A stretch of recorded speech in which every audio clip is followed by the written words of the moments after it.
What's up, guys? My name is Joshua Harmon Sr., principal broker and owner of Harmon Real Estate Company.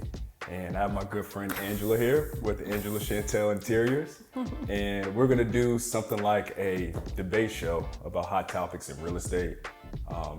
She has a very unique perspective when it comes to design, I would say. One of the best designers that I've ever met. And then I'm gonna try to give you a real estate perspective from sales and an investment standpoint. So it should be fun. Do you have anything you want to add?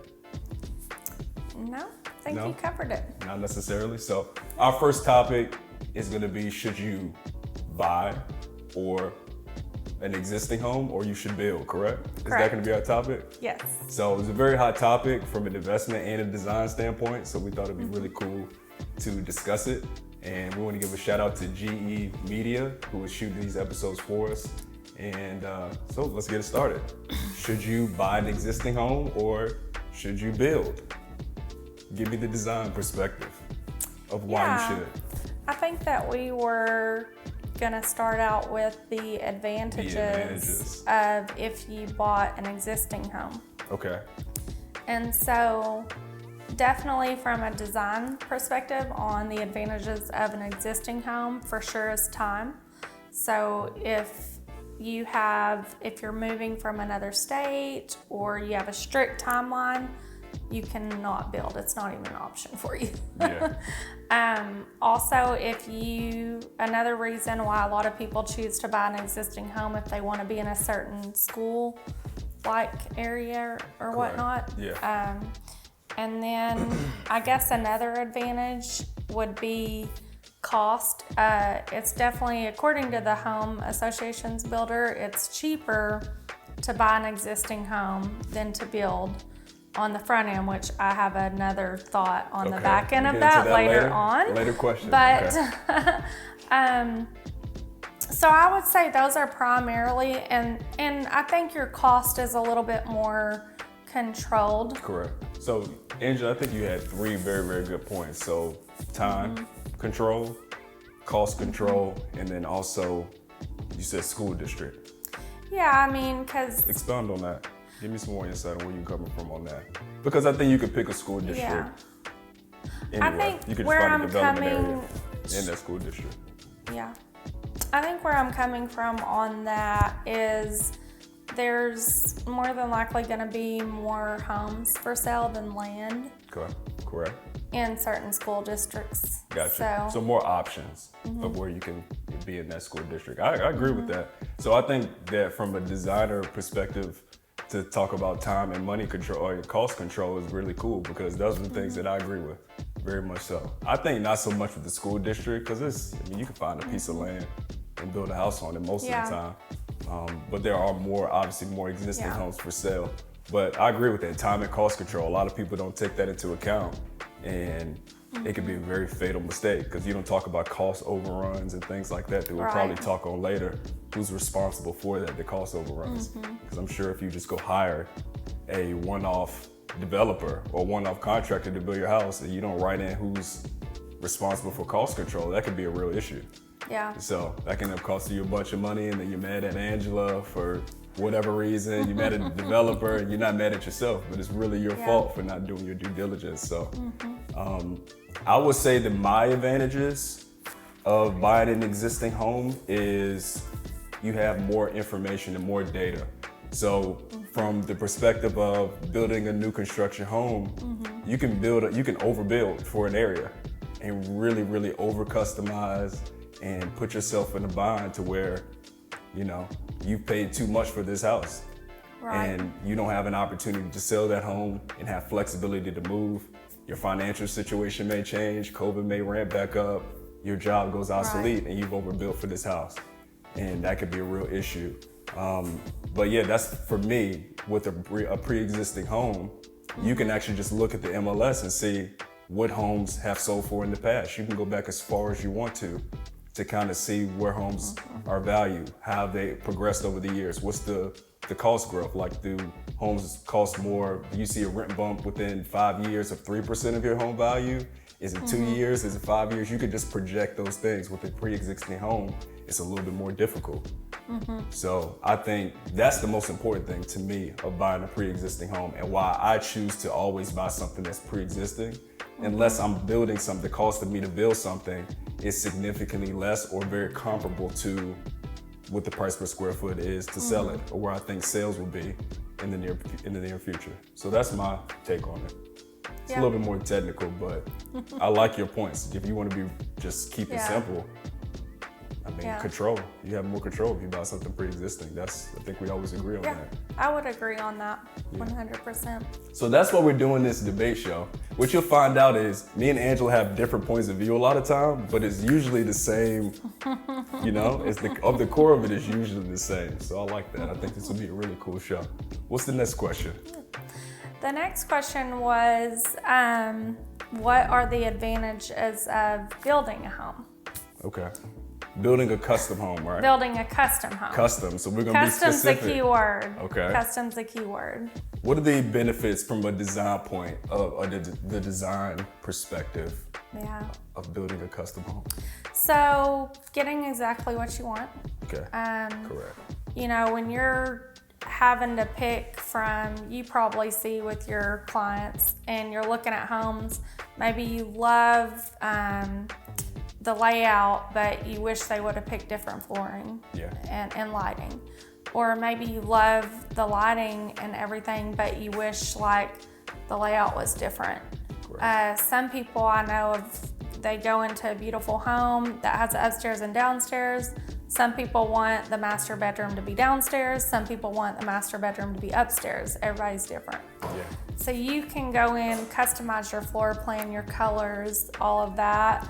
I think that's the biggest advantage of building, is you're getting exactly what you want, and even down to the placement of your home. Correct. Like some people may buy an existing home and wish that it's on a big land and they could put it anywhere, not talking about just lots, but they wish they would have put it to where higher up so they could have got a better view or whatnot. So, and then I do believe that a home, if it's built right and you work with a professional like myself, that you are paying more for the cost up front, but I do believe that you can recoup your money faster on a new build than an existing. That's a bold statement, Angela. I believe it. Okay, so give me a horror story of somebody building a custom home. Do you have any horror stories of somebody trying to, I guess, what's the term for somebody who's a horror to deal with in a design job? There's, on building a custom home,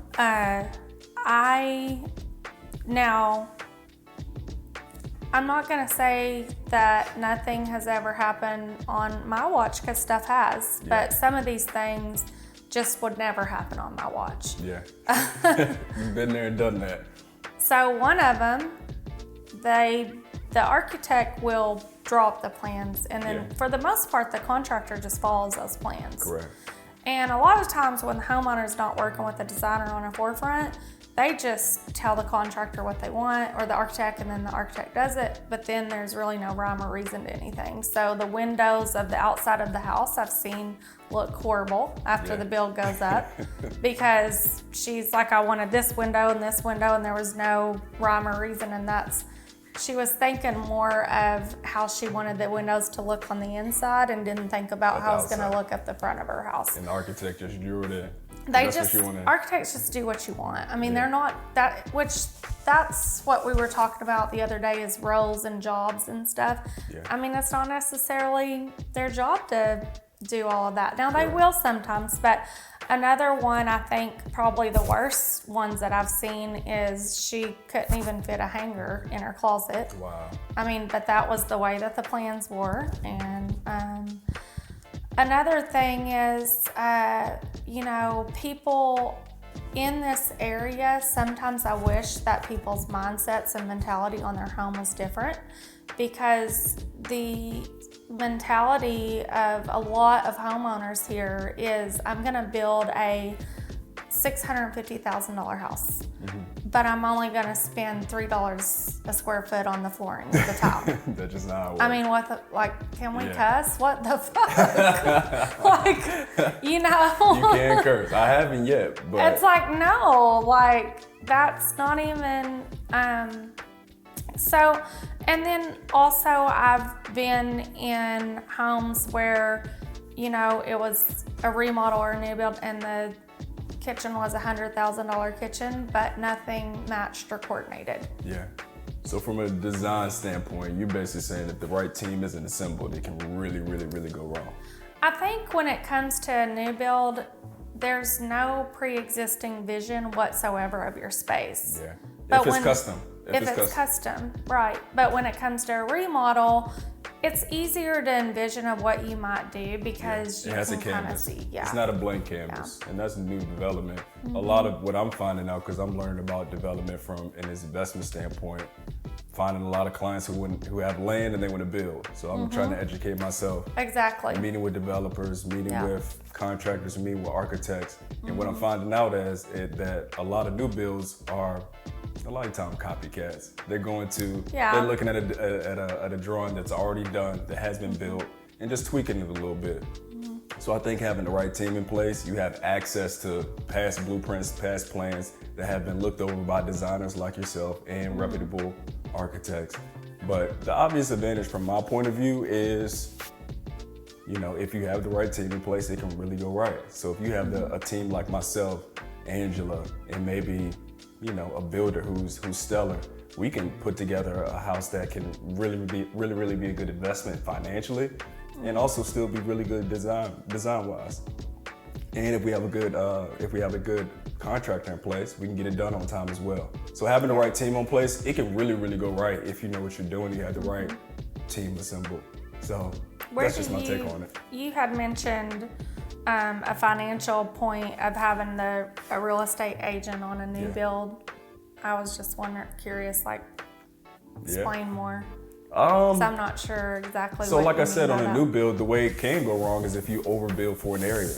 You overbuild. Which that's easy to do with me. I mean, it's easy to do. You know? Yeah, it's easy to do, but that's also the part I don't know. But like you said earlier, just having the right team in place, Yeah. people understanding their roles and staying in their role. Yeah. So for me, 100%. when you've done jobs personally for me in my house. Yes. So remodel to an older 1950s house. You came in, it already had a canvas, you just tweaking things along the way, putting things together so we have a good product. So the kitchen is streamlined, the dining room is streamlined, just everything looks really good. But on a custom home, if you don't have the right designer and the right architect in place, you allow the homeowner to just go rampant. Yeah. They can just do whatever. But if you have a good real estate agent on board, you keep them up to date on what's going on and how the house is being built or how it's gonna be built, they can give you a good idea and say, hey, look, this is what's sold in the past. This is how homes look. This is something that we can't even project what it's gonna sell for. We can just project what you're paying for it, and just on a price per square foot basis if you're able to sell it. So price point wise, you can come in and say like, hey, to give you an idea. Yeah, so, that's huge. It gives you an idea based on how the finished product's gonna look. If you have drawings, if it gets to a point where you can do 3D drawings, you can actually envision what things look like. A real estate agent can be very helpful. But if you're just gonna go rampant, nobody's gonna be able to help you. Yeah. You need to get back to your team structure and just make sure you got the people in place. Yeah. We're not gonna allow you to just go crazy and just build whatever you wanna build. That's huge. Yeah. I do have, before we move on, another big advantage of when you're building a new home versus buying an existing. And one of the big advantages is a newer home can be healthier for you. Sure. So in terms of lead paint, we find lead paint in a lot of older homes, mold. Yeah. So mold is actually a very common thing in older homes. Like even if it's not that old, but mold is very bad for your health. Like if your children or you have bad allergies or anything and you're not really understanding why, like you could possibly have mold in your home. And then asbestos is horrible for you, and popcorn ceilings usually have asbestos in them. Yeah. So when you're building a new home, in terms of your health, that can be beneficial because all of the newer paint does not have lead in it. Like a lot of the things that you had to worry about in an older home, you're not going to have to worry about in a newer home. Sure. And then also just the feel of it mentally to go in and know that no one's ever lived in this home. Like, this is specifically for me. Like, I'm the only person who's stepped foot in it. Yeah. That can feel really good. Because, you know, I mean, just, yeah, from a mental standpoint, it just feels good to know, like, this is yours. It's just yours, and it's for you and your family only, and nobody else. And then the third thing is utilities and stuff. Like, if you build your home with certain insulations, certain Conserves energy. ways, you can conserve energy and have cheaper utilities. So all of those are another great advantages of building a home versus.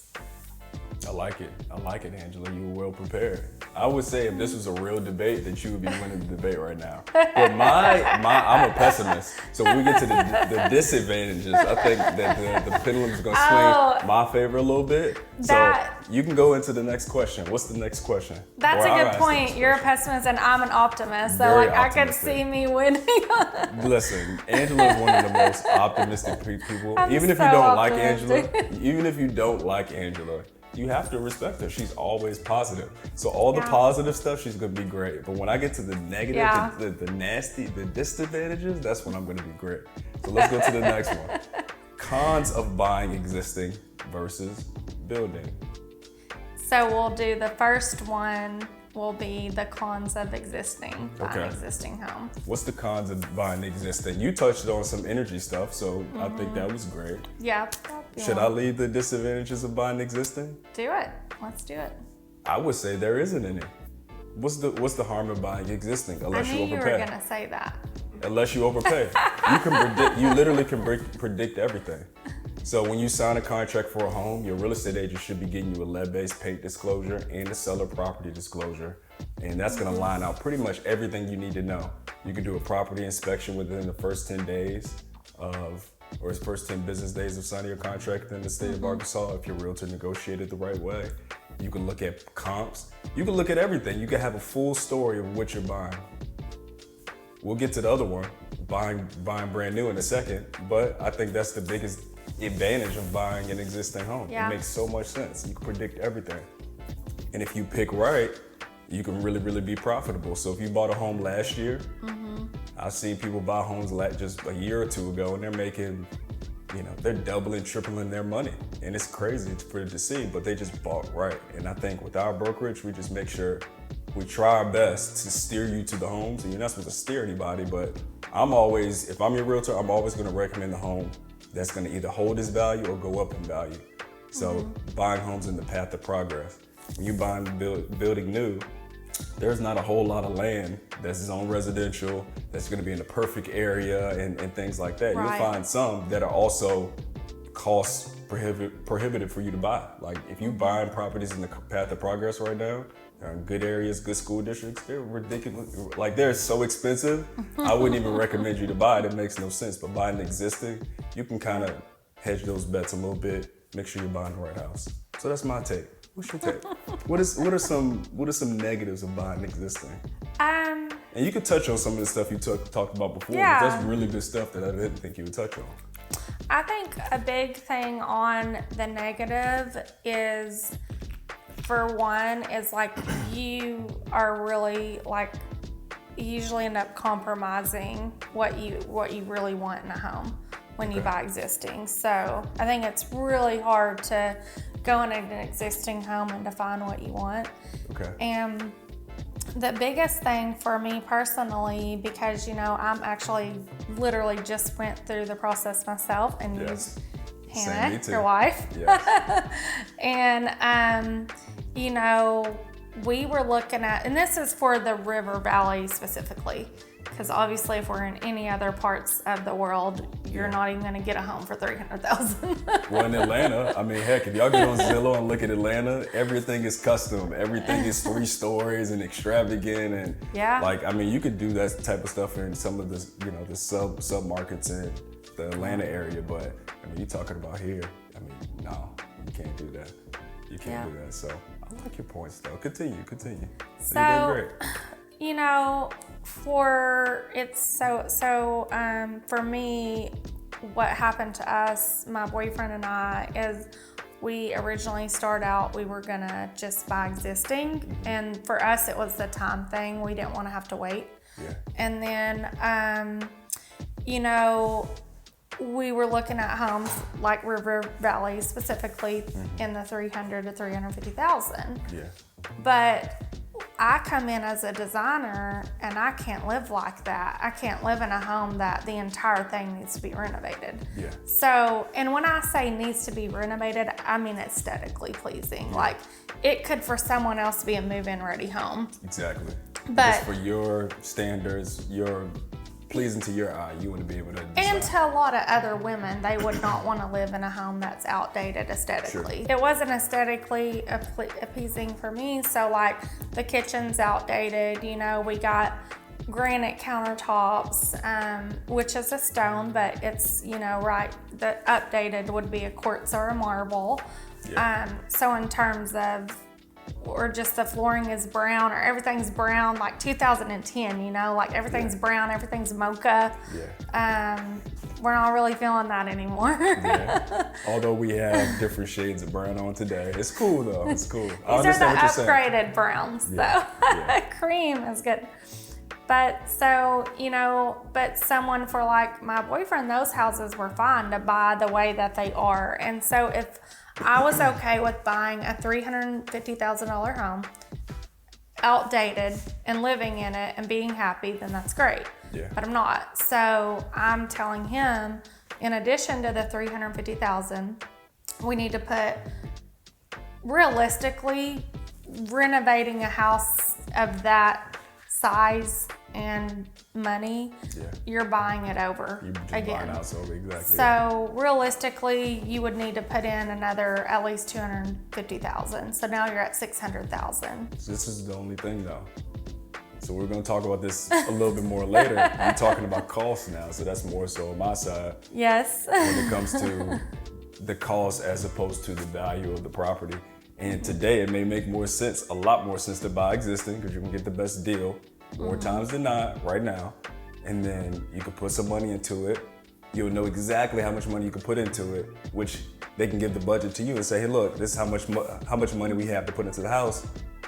Can you break it down with the budget and really let us know if this is gonna be feasible to do or if we need to increase our budget? Yeah. With a brand new home, first of all, you may not even get it. We'll go back to that. We'll go ahead, that's the next topic, but that's just my personal opinion. There are disadvantages. Like you said, the energy conservation is not there because you'd have to basically rebuild the house to where it doesn't make sense. You have to tear the roof off, tear the walls out, put more insulation. Like it's a lot of things. Brand new AC units, when you buying a brand new house, what are you gonna have? A brand new AC unit. So there are obvious reasons why new it's an advantage, but I think if you have to compare the two, I would say right now, buying existing. You have more information, you're gonna hedge your bets against the market, which none of us know, really. Yeah. I mean, it's a bunch of things behind the scenes with government and costs and things like that we can't really project. So buying existing, you're hedging your bets a little bit more, in my opinion. Yeah, I mean, you know, and each individual is different. Sure. In terms of how they feel about their home. Yeah. For me, on a personal level, I just couldn't really imagine spending, I don't know, $600,000. Yeah. And then I'm still not 100% in love with the layout. I'm still not 100% in love with, you know, I can remodel a home and make it look like no one ever lived there before and make it look beautiful. Like, yes, you can. I mean, I can remodel the shit out of your house and like it will literally look great. like amazing. But yeah, I think at the end of the day, like if you're willing to be patient and take the time and you can make decisions. Yeah. Because building a new home is not for the weak. Yeah, it's not. Like, mentally, with your relationship. With your relationship, yes. It's a lot of things yes. you need to, if you don't have a strong communicative relationship, your communication skills aren't good, y'all gonna have a rough time because there's a lot of things you're gonna have to talk through. Yeah. You just have to be able to sit down and talk to somebody Yeah. and make sure your opinions are heard. If that's just not the person you're dealing with, you may not want to build a house. That's not what you want to do. I think another thing too in remodels is people have the mentality to live in their home during the remodel. That's tough. Which is a bad thing to do. But that's a good point. I would say. You mean like what we did? Yeah. Very bad idea. Yeah. We did it though, and we made it. And that's this area, like, you know, we're DIYers, you know, things like that. So in this area, I think that's another thing. Like when you're building, you can't live in it. Yeah, that's true. And so that allows us as professionals to go in and do what we need to do and not be questioned throughout the entire process, as opposed to if you're living in your kitchen remodel, which a lot of people do, like you're not seeing the full finish and you're not even understanding what's going on. So you're just questioning and then you're in the way, you know? I think that's a great point. That's something I didn't even think about. It's such an inconvenient. Yes, and you've lived through it, and it makes everyone stressed. Like it makes the homeowner most of all the most stressed because they're having to live in dust and construction and people being in their homes every day. There was several days where I didn't like you. Yeah. Like, yes. I have to live through all these. I always say that. Dust. But the finished product was great. Yeah. I think. I mean, buying a resale house is it can be tough as well because, like you said, you sometimes just can't find what you want, and you're just settling on what's available. And you know, for me, I'm more than times I'm not going to talk about the financial side of things, whether you're going to make or lose money in the long run. Some people just quality of life is what matters. So quality of life and controlling the end goal, the outcome, you want to control everything. Buying new construction may be a lot better idea, and that could be a disadvantage to buy a resale property. So if you just want more control over what you have, and the financial part isn't as important to you. The last question is, what are the cons of building? So I'll take this one. And there was a guy that I watched on YouTube years and years and years ago. Don't hurt me too bad because I am building, so don't make me regret my decision. Yes. And granted, I like home builders as well. Like I plan on in 2022, probably doing some new developments, subdivisions, and you know, being a listing agent for those. And don't take this wrong, builders, but the guy said you should never be the first person to lay your head in a house. Really? That's what he said. And he said he's never done it. Well, it's because you have no control. You have no control of where the market will be 6-12 months from now. How long do you, in your past experience, see how long it takes to build a home? Build a home. I'd say anything 3,000 square feet and over and more custom is 15 months. Okay. I've seen homes take 15, 18, 24 months to be built. You get custom and it could take longer than that. Absolutely. Y'all have seen, just in our market today, politics change, inflation change, interest rates are gonna change, all these things are gonna be fluctuating, and you're building a house. That you're in the most vulnerable position you can be in, especially with something that doesn't generate income. What if your interest rate is locked in? So that's one thing you could do, but what about inflation? Like you can't. Yeah, inflation. You can't control that. I mean, with the remodel, you could just live in it and decide to do it later. With the new build home, if you're middle of the way in and lumber costs shoot up, you got one option, either pause, or two options, pause or keep going forward and eat the cost. And that's, you got somebody who, husband or wife, says, hey, look, I'm ready to get in my house. And it costs you $15,000 more for lumber. Y'all seen the memes on Instagram and what lumber used to cost as opposed to what you can get with lumber now. Right. So, I mean, things like that, you just have to take that into account. And I think a lot of people don't take that into account. Who's going to pay for those overruns? Where is that going to come from? Are those agreements already set in place? So I think it's very, very risky in a lot of cases, but some cases it isn't. Just get the right team in place, but it can be extremely risky in my opinion. It's 100, and that is for sure a con. Example on a project that I'm on now, garage doors. Got a quote 3 weeks ago for, let's just say, I think it was $13,000. And then she goes to buy them a week later, or the 3 weeks later, $23,000. So you're 100% right about that, and that's why you have got to allocate extra money. Yeah. But the other thing is don't have the mentality that you're gonna wait for all the prices to go down before you build, because that's not happening. That's not gonna happen either. No one's gonna be like, hey, you know what? I raised all my prices, now I'm gonna make them all go down again. Yeah. It's just, not gonna happen. So, and then the other con of building is your timeline. So I think I agree with you on those two things. Those are the cons. Yeah. Money and time. Yeah. And with pre-existing homes, I didn't mention this earlier, I think that interest rates are gonna go up soon. And I think inflation will get under control at some point, or maybe even stay the same.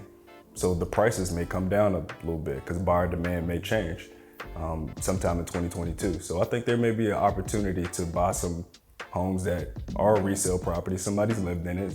You can't control the environmental stuff, but you may be able to control the cost part. Maybe to get a decent deal in 2022. As opposed to buying brand new, I think it's gonna get really expensive, a little bit, unreasonably expensive. It's expensive to build pretty soon. So I think, if you're gonna build, it's gonna be unreasonably expensive to build, I think so. Yeah. Pretty soon. I just don't see how it isn't.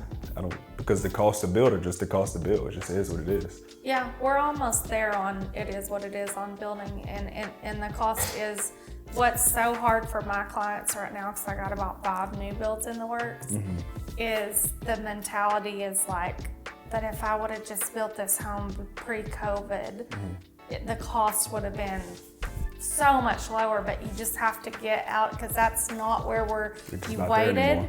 This is the new world. This is how much it costs, and you can't be stuck in the past. Yeah. It's that you can't think like, oh, but if I would have built this 2 years ago, I would have been able to build a $1 million home for $600,000. Yeah. I mean, it's gone. That time's gone. That time's gone, at least for now.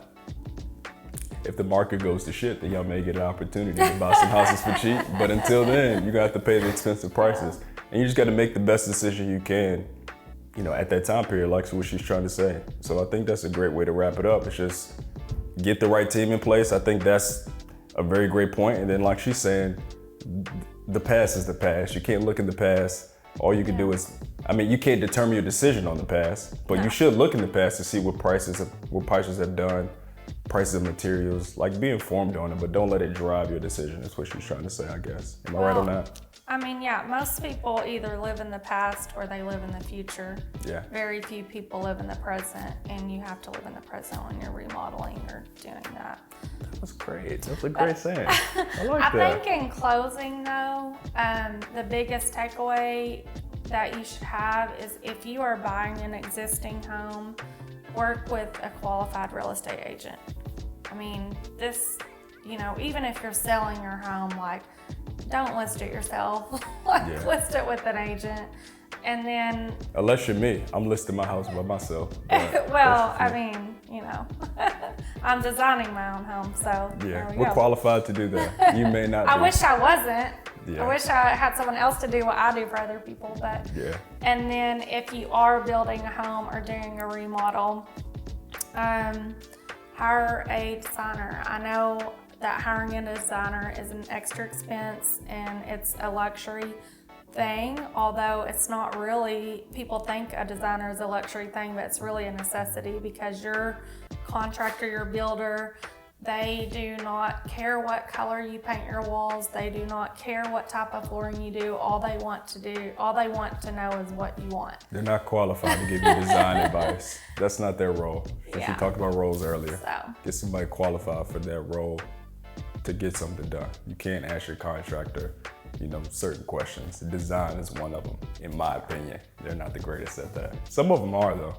Some of them are pretty impressive, but more times than not. More times than not. To do both though, at the end of the day. You're not gonna get a full design experience from a contractor. Okay. Well, in closing, thank you so much for watching. We don't have a name to this segment. We plan on doing more in the future. So if you guys have any suggestions of what we should name this, please give us some suggestions. We would love to hear from you. And any other feedback you have, whatever platform you watch this, I appreciate it. And we'll see you next time.